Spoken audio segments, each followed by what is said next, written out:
Bonjour, dans cette capsule, on va faire un bref rappel du système d'unité internationale qu'on va utiliser dans toutes les autres vidéos, là. Et un rappel aussi de comment traiter des ordres de grandeur dans des valeurs.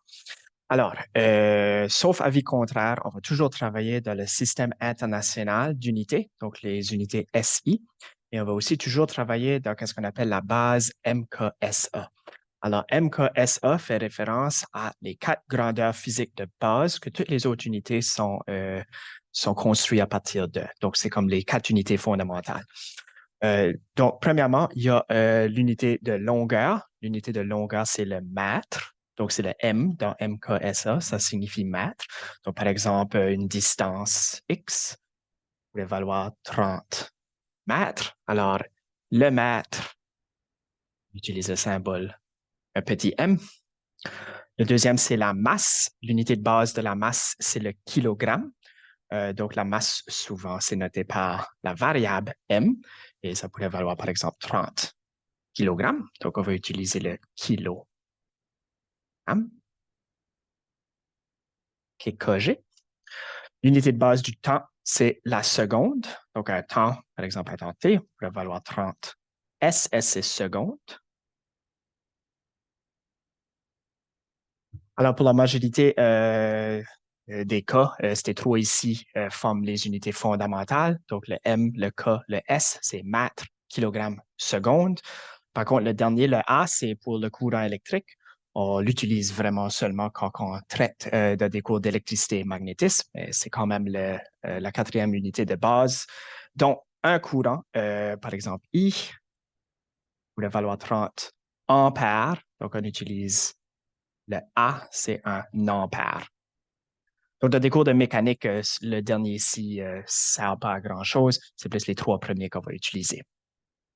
Donc, ça arrive en physique qu'il y a des valeurs parfois qui vaut 2, 3, 30, des chiffres comme ça. Mais parfois, ça vaut des nombres très grands ou des nombres très petits. Donc, on a besoin d'une façon de traiter les ordres de grandeur. Pour faire ça, on utilise la notation scientifique. Donc, on utilise le concept des puissances de la base 10. Donc, par exemple, une longueur très longue pourrait valoir 3000 mètres. Au lieu d'écrire 3000 mètres, on pourrait écrire 3 fois 10 à la 3 mètres. Donc, il faut s'habituer à cette notation-là. Des nombres pourraient être très petits. Donc, un temps pourrait être 0,004 secondes. Au lieu d'écrire ça comme ça, on pourrait écrire 4 fois 10 à la moins 3 mètres. Okay? Donc, des puissances positives veut dire des nombres très grands. Des puissances négatives veut dire des nombres très petits. Et au lieu de l'écrire comme ceci, au lieu de toujours écrire x10 à la 3 ou x10 à la moins 3, dans le système SI, il y a des préfixes. Il y en a plusieurs. Ceci, c'est une liste de ceux-là qu'on va utiliser le plus souvent. Et donc, on va juste passer à travers, juste un bref rappel. Donc, Tera, c'est le symbole, c'est un T majuscule. C'est une puissance 10 à la 12, donc un nombre très, très, très grand. Giga ou giga, c'est un G majuscule. Ça, c'est 10 puissance 9. Méga, un M majuscule, 10 puissance 6.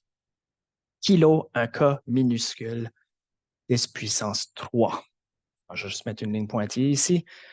Ça, c'est les préfixes qu'on utilise pour des grands nombres. Donc, kilo, méga, giga, tera. 10 à la 3, 6, 9, 12. Alors, vous voyez, c'est des bons de 3 habituellement. Alors, il y en a bien sûr d'autres, mais ça, c'est les 4 les plus utilisés pour le moment. Pour les plus petits, pour les chiffres plus petits, il y a centi, milli, micro, nano qu'on utilise très souvent. Centi, c'est un C minuscule, c'est 10 puissance moins 2. Milli, un M minuscule, 10 puissance moins 3. Micro, c'est un mu, la lettre grecque, mu, c'est 10 puissance moins 6. Et nano, un N minuscule, 10 puissance moins 9. Alors encore, vous voyez, c'est des bons de 3, milli, micro, nano. Cependant, le centi, qui est 10 à la moins 2, est quand même utilisé très, très, très souvent. Donc, on va quand même le mettre dans ce tableau. Donc, on va avoir la chance d'utiliser ces préfixes tout au long de toutes les capsules de physique.